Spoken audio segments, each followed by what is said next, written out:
Welcome to the Adaptive Collaborative Podcast, connecting the adaptive communities. Hosted by James Norris, founder of Handi Capable Fitness, and Melissa DeChellis, founder of Adaptively Abled Amputees and Adaptively Abled Fitness. Welcome to tonight's episode of the Adaptive Collaborative Podcast. This is episode 7. I would like to say that our special guest, Whitney Mitchell, due to unforeseen circumstances, is unable to join us tonight. I please ask that all of you keep Whitney and her family in your thoughts and prayers, and we hope to see her on a future episode.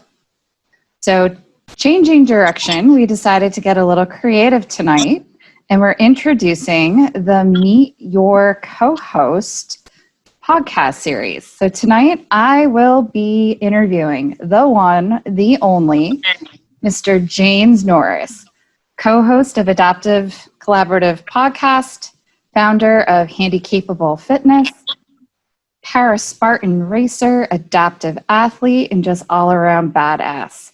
And today's a special night. It's actually his birthday. So we're here to celebrate his 35th birthday, his halfway point into the next decade. And we're gonna heckle him with some questions. So I think most of us know you, but for our viewers and our audience that do not, would you mind sharing a little bit about yourself? All right. Well, thank you so much for having me on and giving me that great introduction. As Melissa said, I'm 35 years old and I have cerebral palsy. It didn't start out that way. I went in for a hernia operation at the age of about 1.5, somewhere in there, and the mask slipped off my face, and my brain was without air for 5.5 minutes. But the doctors didn't say anything to my parents at the time, so my parents brought me home, and they realized I wasn't hitting certain milestones. So they called Boston Children's Hospital and made an appointment. And shortly after getting there, that's when they diagnosed me with the CP. And to let me backtrack a little bit, I was born premature, and I was 2 pounds, 2 ounces, the length of a Velveeta box at birth. And I had to spend the first 3 months of my life in the hospital. But after all that stuff happened, I had a passion for sports, grew up loving sports, so I played challenger, baseball, basketball, anything I could really do, I did. But I ended up not playing anymore because it wasn't competitive enough. And so I went on and I worked in radio for 6 years here in Boston and a little bit in California. But it wasn't until I moved back from California that I found fitness, and everything snowballed from there, and that's when I found my purpose, and Handicapable Fitness came to be. So for those that are not familiar with Handicapable Fitness, would you like to tell us a little bit about the organization and what inspired you to get it off the ground and running? Sure. So basically what I was doing, because I came home from work one day and I came up the stairs and I was sweating like I ran the Boston Marathon. And this was when I was, 20 something. And I was like, I have to do something. So I just joined a commercial gym, knew nothing about working out at the time. And I would literally go every day and do the same workout. And a trainer that worked there saw me and he's like, "You're in here every day." He goes, "Let me design a program around your goals and your challenges." So we started to work together. And I started to document my own journey just because everything I was doing at the time was new, and posting it to my own social media. And that's when he said, "You know what, James?" He's like, if you make a public account, you could inspire a lot of people.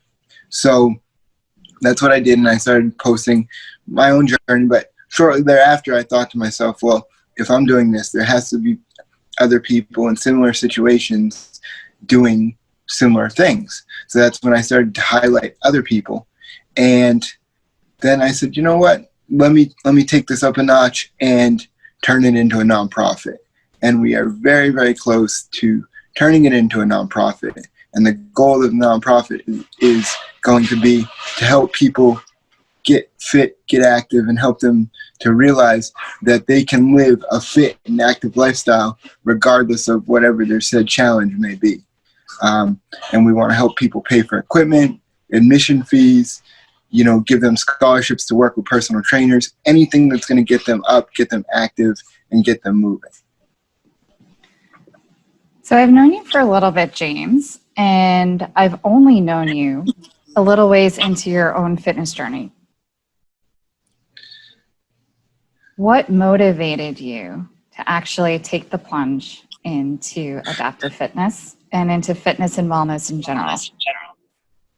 It was going back to that moment when I was coming home from work and I came up the stairs and I could barely get up them and I was sweating and I get around on my knees and every single night my knees would hurt. And I said to myself, I'm only in my mid-20s at this point.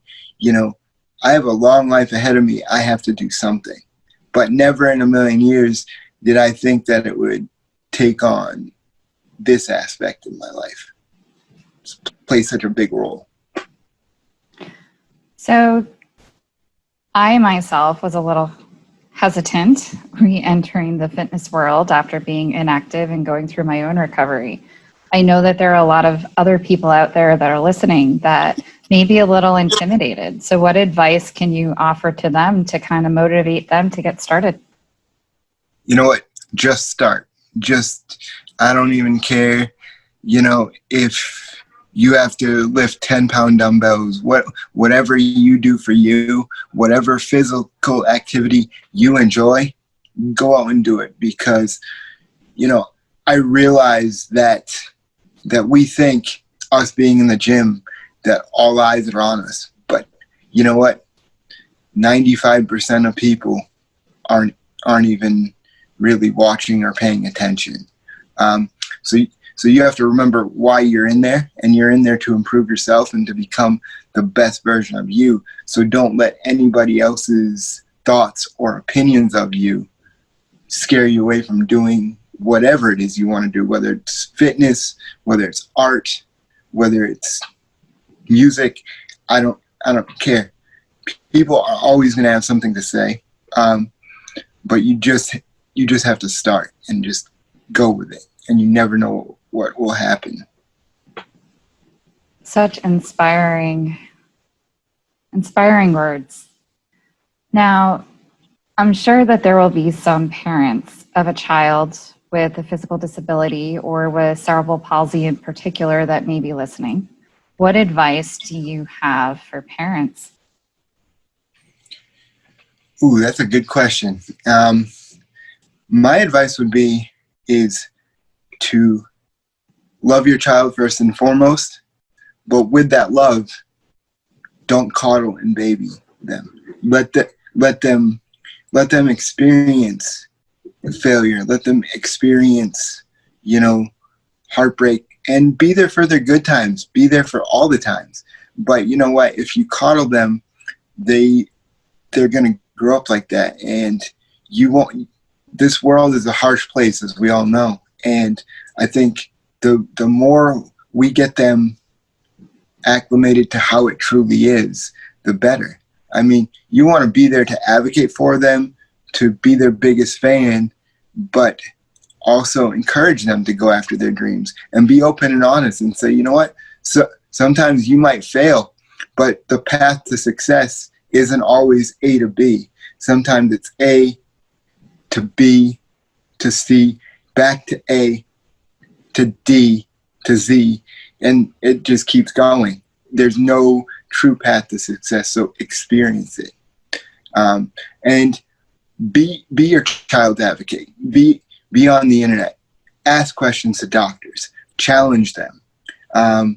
And really educate yourself and ask questions of other people in the community and see what's worked for them and bounce ideas off of them. And that, I feel, is the best way to be an advocate, not just or a good parent, not just for somebody with a physical disability, but just a good parent in general. But we have to let our kids fail and experience life early, because that's what's going to shape them into winners later. What great words of advice, James. Now, I also know that we have some physicians that follow us. So as somebody who has been in the medical system, you're no stranger to the hospital or the medical offices or procedures. What advice can you give for the physicians that are listening out there that really want to try to provide more for their patients? Something similar to what I said in regards to the parents. Ask questions, challenge, and know that every disability, even if it's CP or a spinal cord injury, no two are alike, but the only way you're going to find out is if you communicate with your patients, and I know a lot of times we go into our doctor's appointments and we only have a half hour, 45 minutes, whatever the appointment calls for. But have an open dialogue with your patient. Listen to them. They know their body more than you know your body. I don't care what a textbook said. I don't care what you heard about in a lecture. Yes, that all plays a role. But at the end of the day, everybody is different, and we need to listen, and we need to actually show that we care for the person. I know you probably see, 10, 12 patients a day. But for that time that you're in that room, you need to make that patient feel like they're the only one on the earth at that point, because they're nervous coming to you. So you need to calm their nerves so that they feel comfortable having an open dialogue with you, and you guys can really treat whatever they're there for. So meet patients where they are, listen to them, and just treat them like a regular human being and listen. Exactly. And somebody, please forgive me. I don't know who said it. Maybe it was Tim on a past episode, or maybe it was John. I myself have never experienced a life-changing injury, because I got this at 2.5. So this is all I've ever known, really. But for somebody that suffered a spinal cord injury or something, an amputation like yourself, they're going to look at the big picture of, oh my gosh, I want to be able to do this. Knock it down into blocks for them and say, you know what, instead of looking at the complete big picture, let's go from A to B first. And then when we get to B, then that's when we can look at C. And really celebrate those small victories, because that's going to build them up, make them feel good, and have them just be comfortable. So just meet people where they are, like you said, and break it down into chunks so people don't see the overall big picture. And when they get to those milestones, celebrate the hell out of them. I couldn't agree more. Now, of all of my friends, you are the man of habit. So can you share with us a few of your habits that you practice every single day that set you up for the day and set you up for a path towards success? Coffee. No. Breakfast to champions. Breakfast to champions.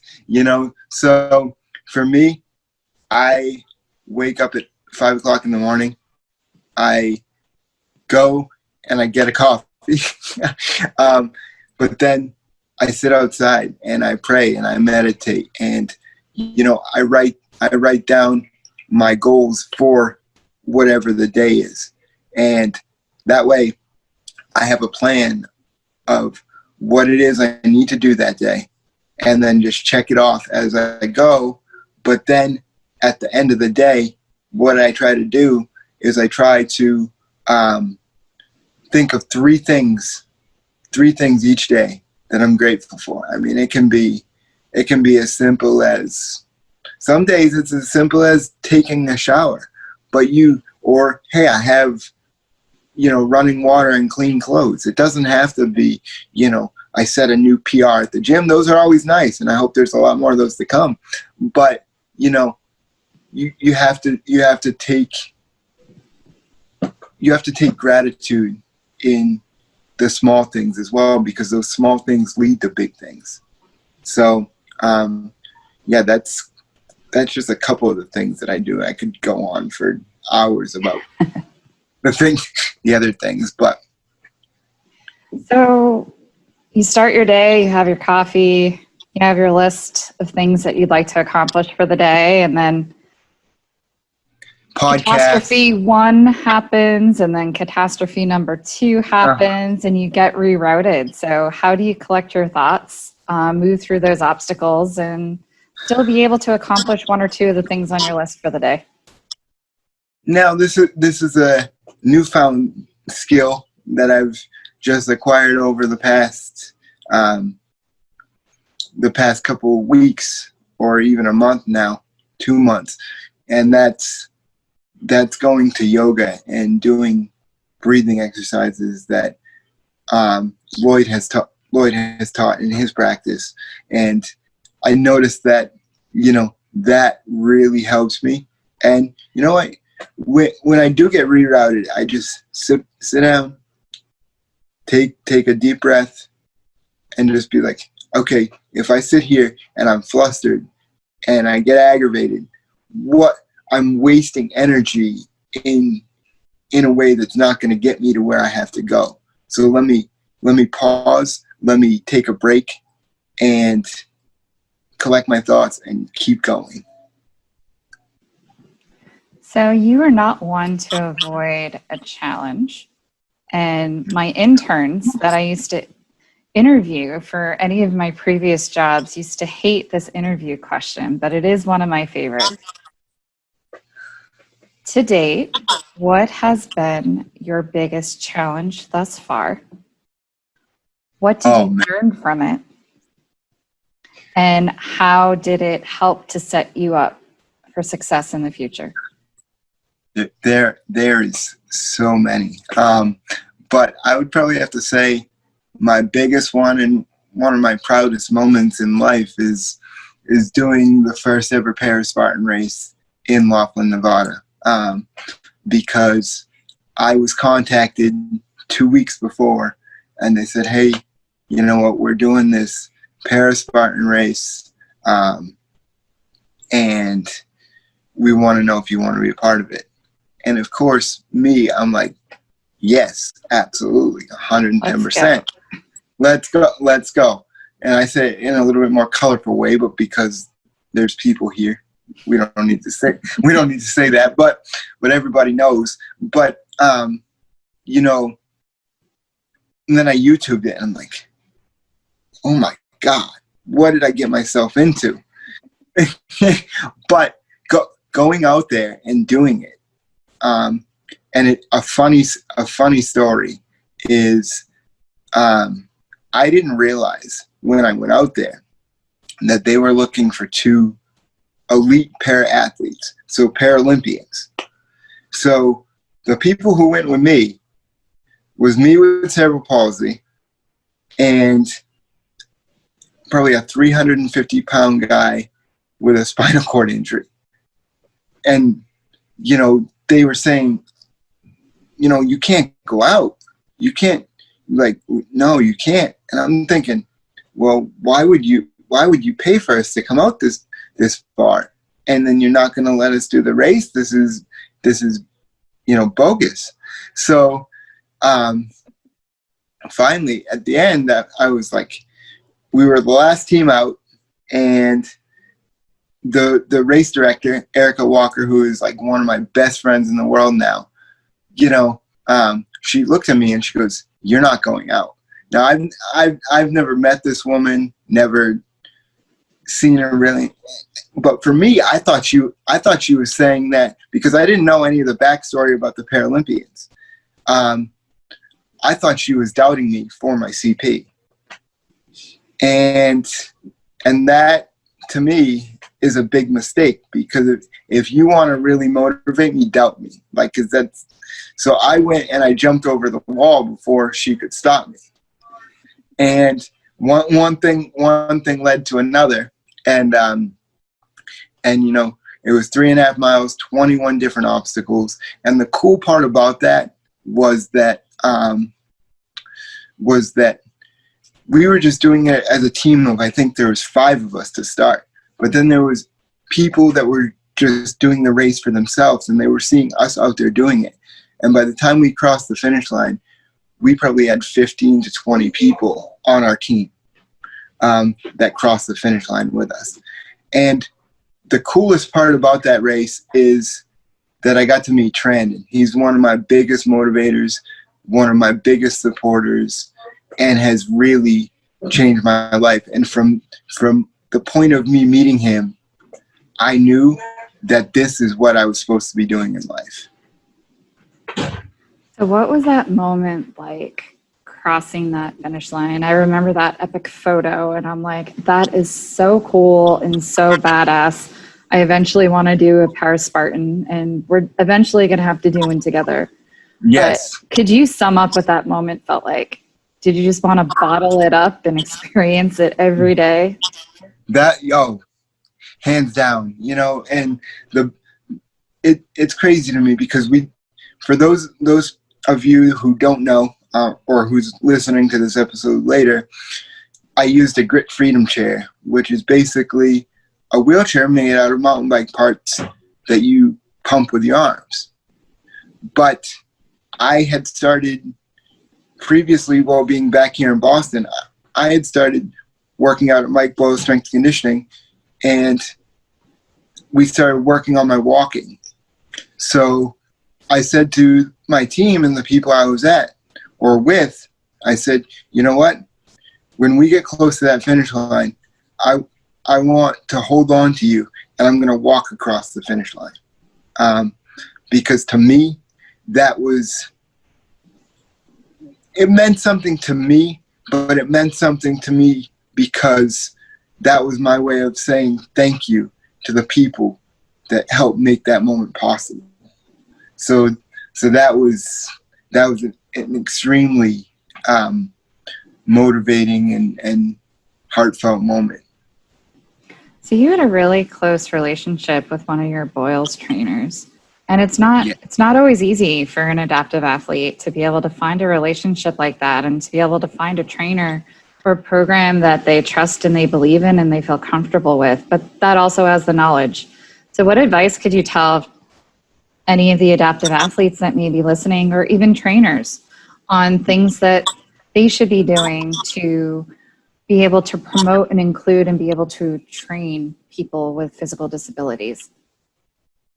110%. And, I would say communication, because specifically in my case, at the time that I came to him, and I have to give him credit, I was introduced to Boyles because my old boss went there. And he said, James, he goes, I see all the progress you're making at the commercial gym.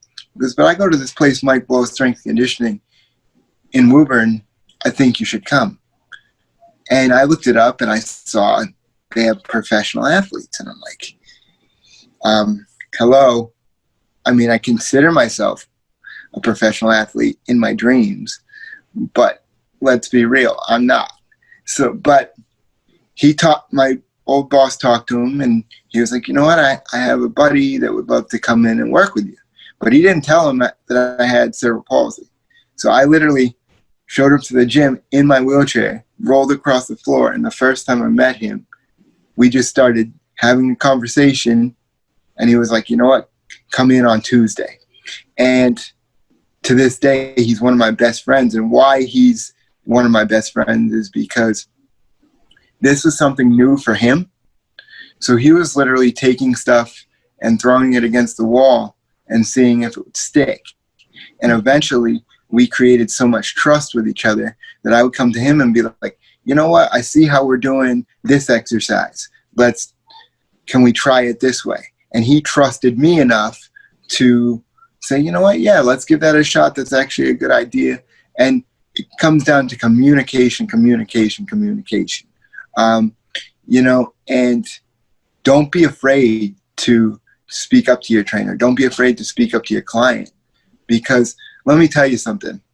To the fitness professionals out there, the biggest reward that you will get from working with a handicapable or adaptive athlete is seeing that light bulb moment of when they cross the finish line and they're able to walk, or they're able to do 3 laps around the track.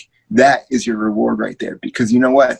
Deep down in the heart, maybe they were thinking something like that is impossible. Then the light bulb goes off in their head and they're going, I can actually do this. This is attainable. And they discover a life that they never thought was possible. So educate yourself, ask questions,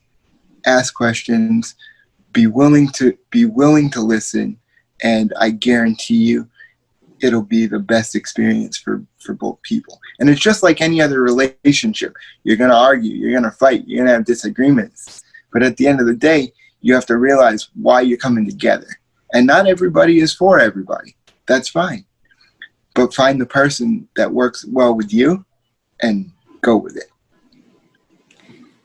I remember the first day that we met, and it was at the Adaptively Abled Amputees Adaptive Fitness Fundraiser. It was at a CrossFit gym up in New Hampshire. And it was open to anybody with a physical disability. And in comes James and his trainer, Craig. And I must say, I was blown away at the relationship that the two of you had and how well the two of you worked together. And it really inspired me to want to be able to create an adaptive fitness program and to be able to recruit some of the top fitness professionals in Boston to be able to work with the adaptive population. But you did tell me that that was one of your first experiences joining a diversified, inclusive group in Boston for social activities. What was that like for you? And what do you think you've gained by joining Adaptively Abled Amputees and Adaptively Abled Fitness, and now on our new journey, the Adaptive Collaborative podcast? It's been such a wild ride. And to be honest with you, because up until that point, I hadn't really had any experience well, I take that back, because the week before that, I did the Spartan race. And the Spartan race was my first really interaction with the whole adaptive community. And I like to say that Spartan race was like a Tony Robbins conference magnified by 100 or 1,000. And I was still riding that emotional high from that and everything that I had accomplished. And, you know, I heard about this adaptive CrossFit workout, and I'm like, all right, let's go. I can conquer the world. Like, and for me, I don't know what it is. I'm a confident person. I am who I am, but that took years of development. And I was like, you know what, let me just go and find out. And, you know, I'm so thankful I did, because everybody that I met there and since then has changed my life. And I consider each one of you not just friends, but family, you know. And I can say that I found my tribe because you held a workout and we found a common bond. And then you didn't just let it go from there. You said, hey, we're going kayaking. And I'm like, okay, I'll go kayaking. Why not? Then next thing you know, sailing, and I kept seeing all the same people. Plus there was 4 or 5 new faces every time. And I'm like, even though they're amputees or they have a spinal cord injury and their challenge is different, we're so much more alike than we are different, because we have those same struggles. We have similar experiences, and you've built a tribe, and that means the world to me, because it's changed my life forever. I met one of my best friends that day, and I am so grateful that we have crossed paths. We see eye to eye on so many different things. You challenge me, I challenge you, and I feel like we grow and expand through our interactions with each other. I'm really excited. So I'll talk about it next week. I'll let you talk about it now.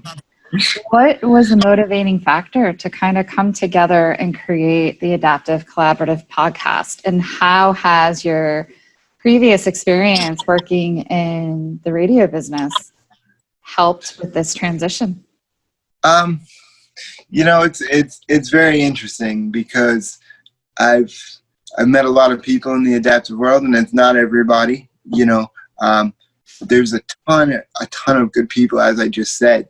So many good people, and there's so many organizations like CAF, like Be More Adaptive, like When Possible, Robert, who we've had on the podcast. I mean, the list can go on and on. But I realized that there really wasn't a collaboration factor, and I'm like, going back to my previous answer, we're all more alike than we are different when we think about it. So as big as this community is, it's also very small. So let's work together, because we can get more done and we can open more eyes when we work together rather than thinking it's a competition. There's a piece of the pie for everyone. There doesn't need to be any competition, because at the end of the day, we're all in it for the same goal, or so I think, but how has my previous radio experience helped in this process? I love this because, radio is near and dear to my heart. I loved, the 6 years that I was there, met some amazing people who I still call friends and family today. And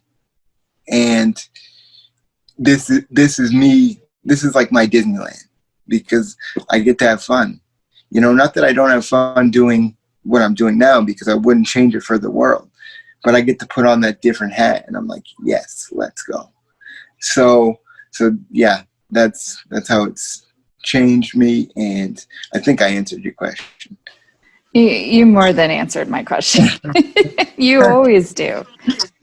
James, I've never met a more giving individual. You are so generous with your heart, your mind, and your soul.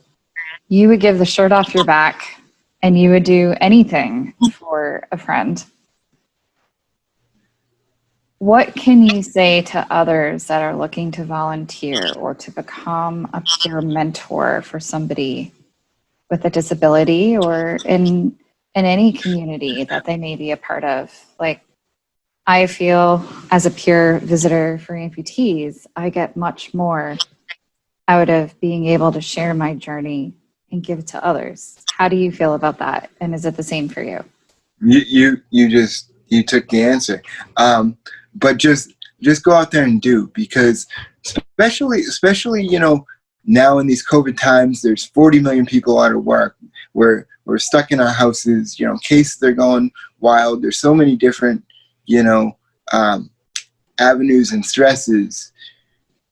I feel if you want to combat that stress, even if it's just momentary, you do something good for somebody else.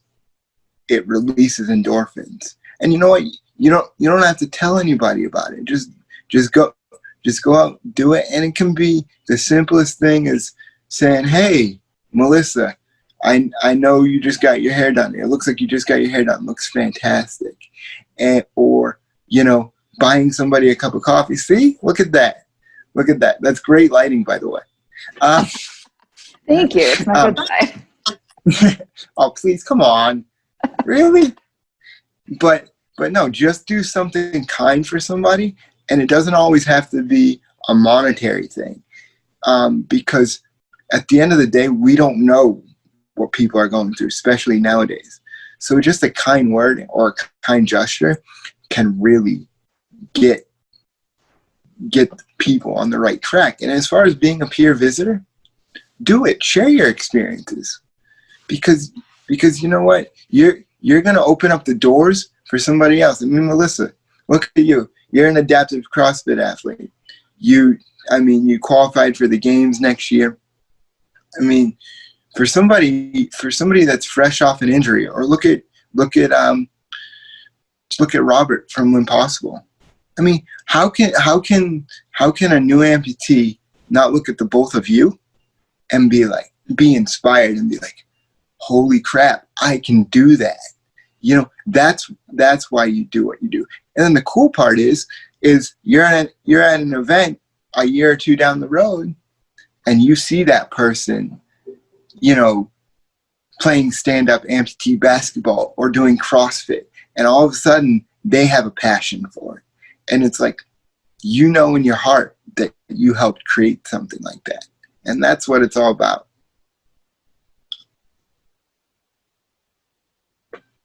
Oh, I can't hear you. I can see your lips moving. Okay, there we go. I said, so share your talents, share your time, share your passion, and share your love. 100%. So we touched on it a little bit, and I do know that you reflect every day and really focus on finding the things that you're grateful for.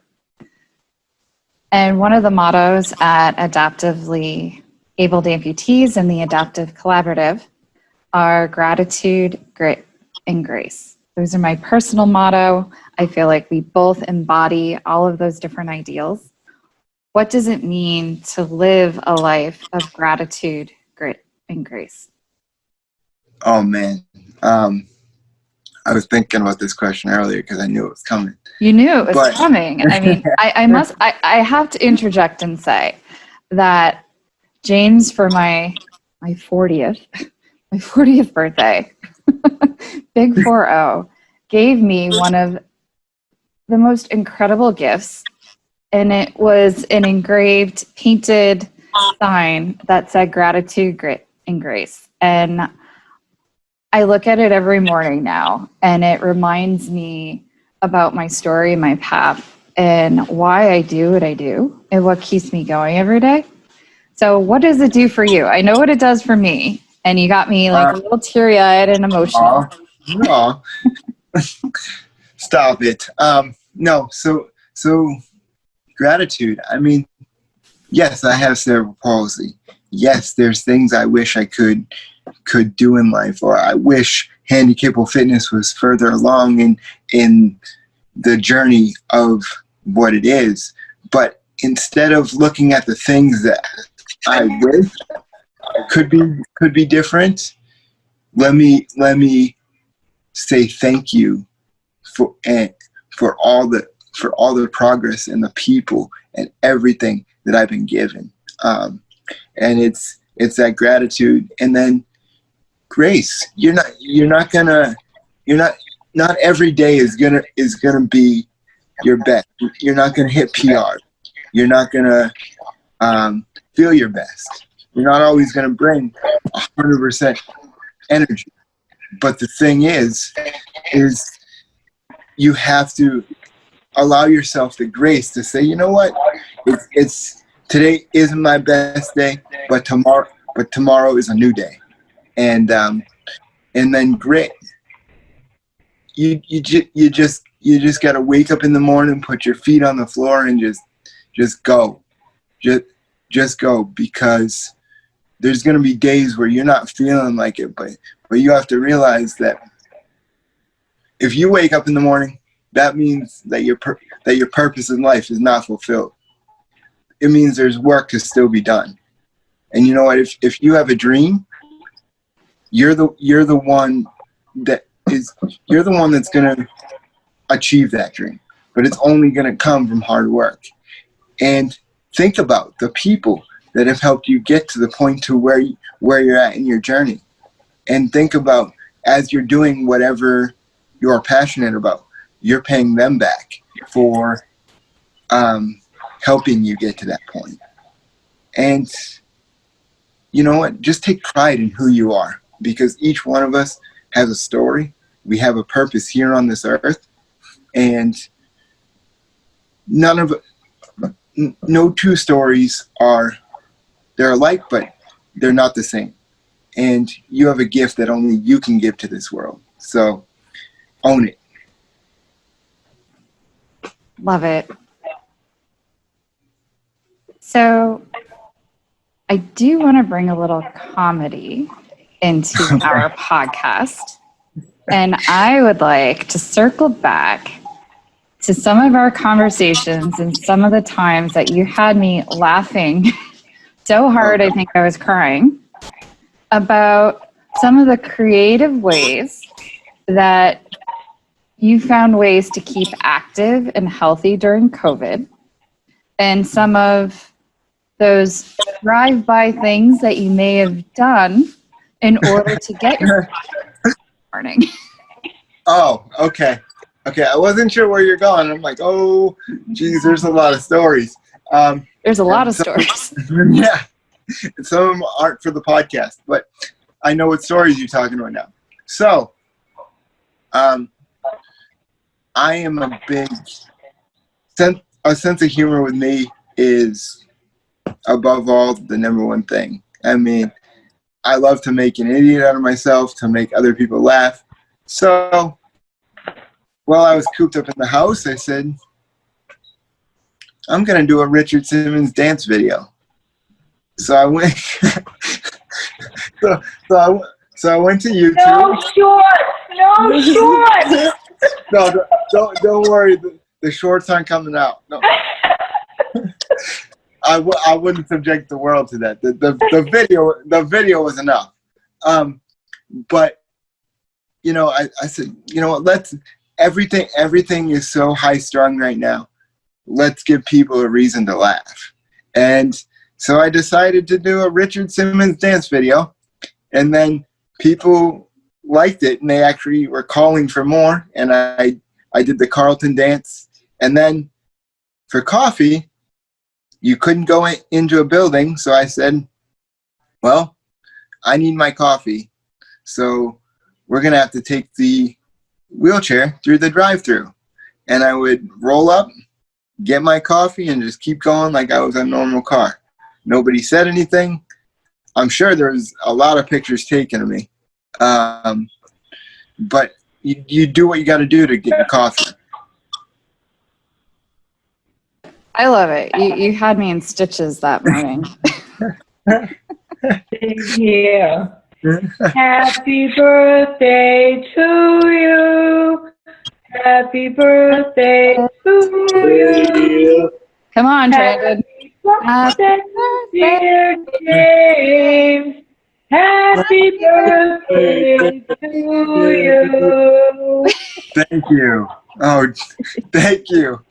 I know, we couldn't let the whole episode go without singing happy birthday. So we do have a question to follow up on the birthday. Sure. If you get the wish that you made when you blow out your birthday candles, I know you're not supposed to disclose exactly what that wish would be, but where do you see yourself a year from now? What do you hope to accomplish in this next year of life? Oh, man. Just continue on the path that I'm on, you know, and grow and get better, and just give more myself to help other people.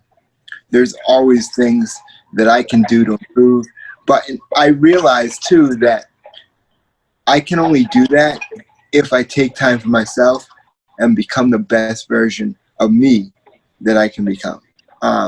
Somebody's going to work on himself not so far in the distant future. What would you like to tell us about? What's in store for Mr. James Norris in a few months from now?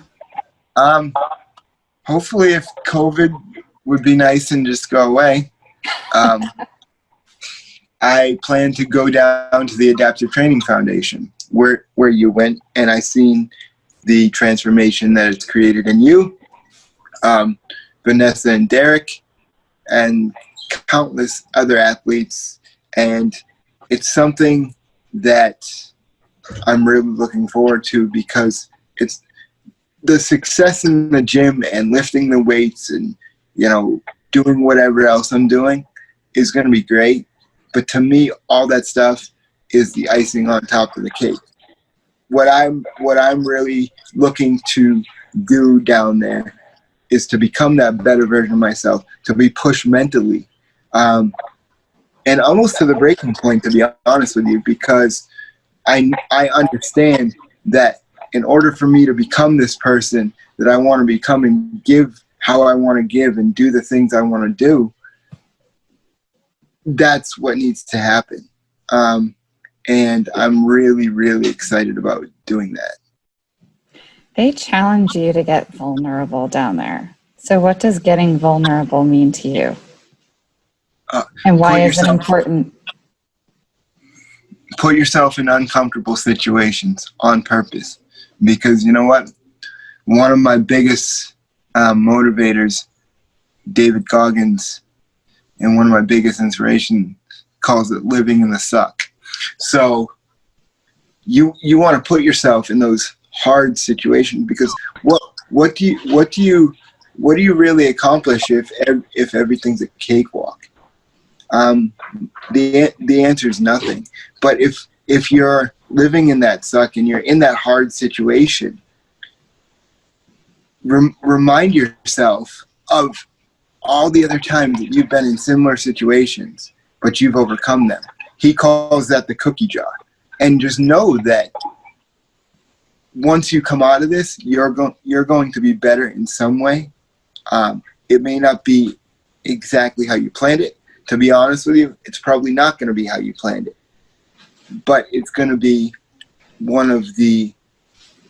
something great is going to come out of it. So don't shy away from the hard times, because those are what mold you into who you are. Inspiring words from Mr. Norris. What words inspire you daily? What is your go-to motto or that inspirational quote that just lifts you up on those days that are a little tougher than others?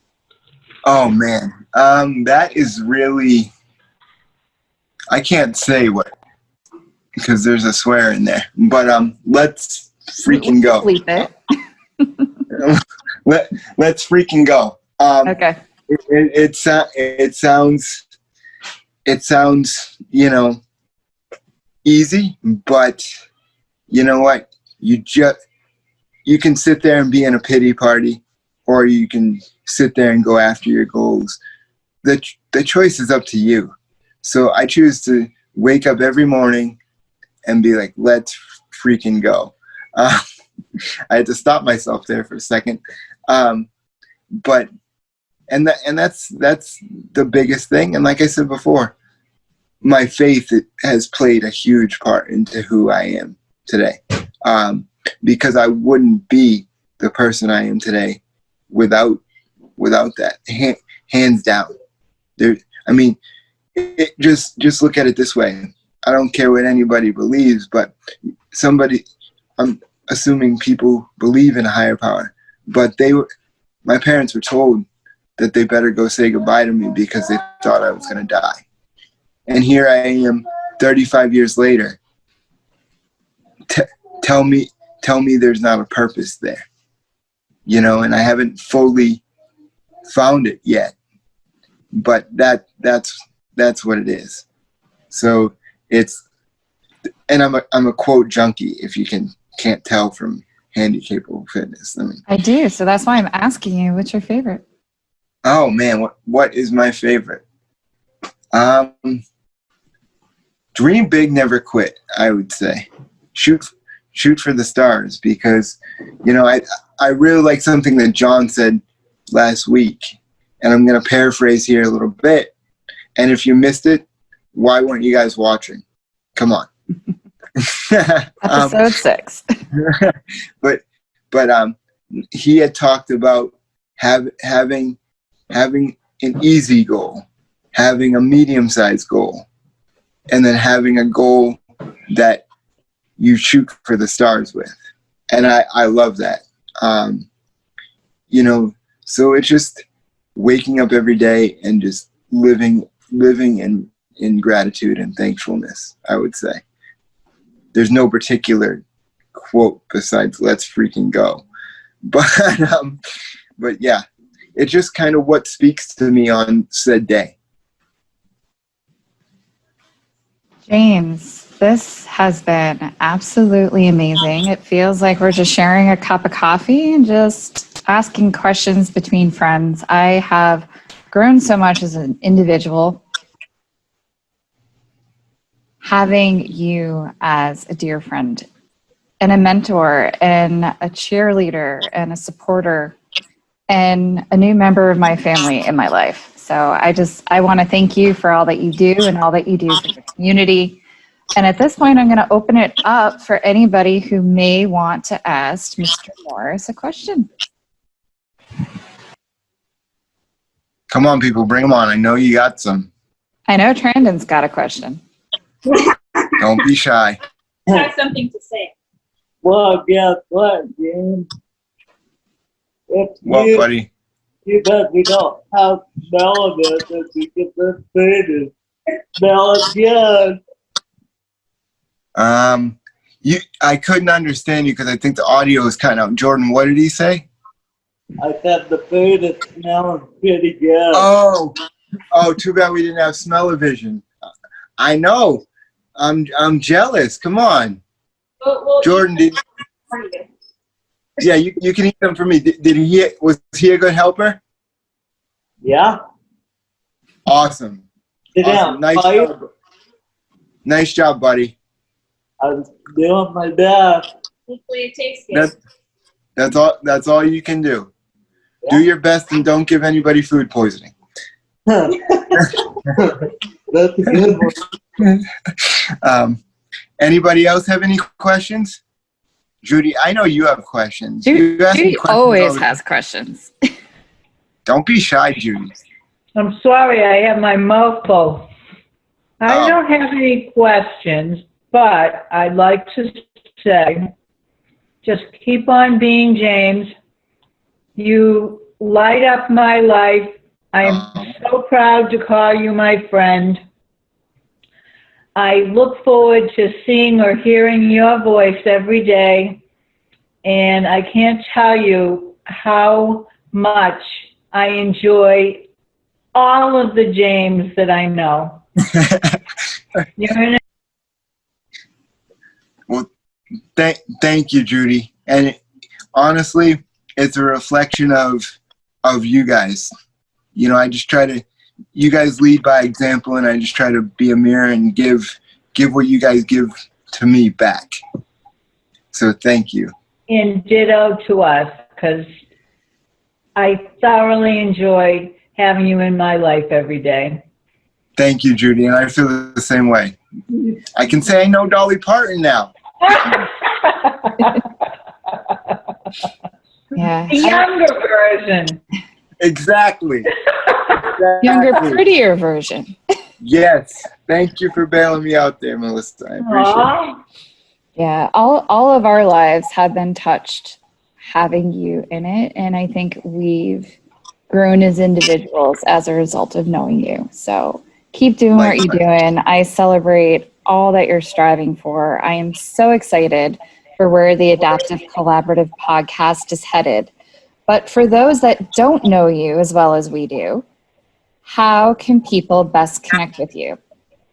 Okay, so it's Handicapable Fitness. So on Facebook, it's Handi, Handi, space Capable, space Fitness.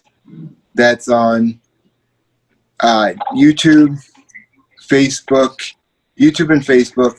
Then on Instagram, it's Handi_Capable_Fitness. And it's handicapablefitness.com. Whole lot of Handicapable Fitness. Yeah. Love it, though. I don't want our episode to end, but I look forward to connecting with you again next week, where our roles will be reversed and Mr. James will interview me. Ooh, let's go. You I know. You better be I ready know. for this. I better be prepared. Bring your Kleenex. Bring the Kleenex and bring the A game, because Mr. James is gonna He's going to make me get vulnerable, I have a feeling. Exactly. No, it's going to be great. Have so much fun at the party. Oh, no, I'm not going there. I'm going to the gym bar. That's the only bar I go to. No, I was saying the farm. Oh, have fun. With Erica. Oh, That's far too. Yeah. Just be safe. have fun at the farm. Yes. Yeah, with Erica and Joe. Yes. Okay. I apologize. I thought you were saying the bar. I'm like, I don't go to the bar. Are you kidding me? Come on. Well, But no, it's gonna be great, and Melissa's gonna be there, so she's gonna make me look really good, and I hope so. Other way around. it's gonna be a lot of fun. And then Erica is gonna be there, so of course, it's gonna be a good time. So this is a cause that's very dear to Erica and to James. So James, would you like to make a little plug for what's going on at the farm? Sure. So if you guys don't follow, I ask that you please follow the Give Team on Instagram, and the giveteam.net on just the World Wide Web. And who they are is they're an obstacle course race organization that really works close with Spartan, but they're made up of inner city youth based out of Orlando, Florida. And Joe DeSena, the CEO of Spartan, has invited 10 of the kids, high school age kids, to come out to his farm next week, and they're gonna do survival training with Red Path Performance Group. They're also gonna learn basic first aid, and then Melissa and I have been invited to share our stories. And at the end of that's gonna be before they do a 4,001 burpee challenge. So if they do this 4,001 burpee challenge, Joe DeSena has agreed to donate $10,000 of his money to the Give Team. Awesome. And I firmly believe that the best thing that we can do right now is invest in our youth. And these kids wake up every morning, they fix up playgrounds, they work out, they're adding to the community. They're doing such great things. So even if you just have $5, $10, whatever it is, I know, just like I spoke about previously, that this moment in this week is going to be their Spartan moment, like it was for me, like Spartan played for me. And I ask that if anybody can give, even if it's just liking posts, sharing, please do that, because these kids deserve it. And shout out to Erica for putting it all on, Joe, the whole team. They've really worked hard, and I can't wait to see what it's going to turn out to be. And another shout out to Erica for giving you and I the opportunity when COVID hit and Spartan went virtual to run their Unbreakable series podcast. And yes, it had us discover new talents, at least for me, and it allowed you to tap into your old talents and teach me the ways of running a podcast, and look what it's developed into. So I just want to give a huge shout out and thank you to Erica and Spartan for helping us to get our start on the Adaptive Collaborative podcast, and we are so excited to come join you at the farm this upcoming week and to be able to cheer on and motivate, the next generation in our society. Awesome. I couldn't agree more. You hit the nail on the head. And if anybody wants to join in virtually and chip into that 4,001 burpee and show their support by practicing some of the modified burpees that we've taught you, I invite you to do so. Yes, please. Come on. I really don't want to have to do 3,001. So I ask that you please join me. Well, we would love to give you an update on the farm. Please join us next week. Our next podcast will be right before we head off to the farm and go meet the amazing Give team. I thank all of you for joining us tonight, and I thank you, James, for being you, for sharing your story, your message, and for helping to connect and change the adaptive community. It is a much richer, brighter, and kinder place because you were part of it. So that's a wrap for tonight's episode. Please join us next week for episode 8, where we switch roles for Get to Know the co-hosts. And We'll see you next week. You'll see the real star of this thing. So buckle up and get ready. Thank you, guys. Thank you, Melissa. Thank you, everybody, for watching. I truly appreciate it. And I hope Thank you. you guys have a great night. Thank you. Enjoy the rest of your birthday boy. Thank you. Have a good night, guys. Good night.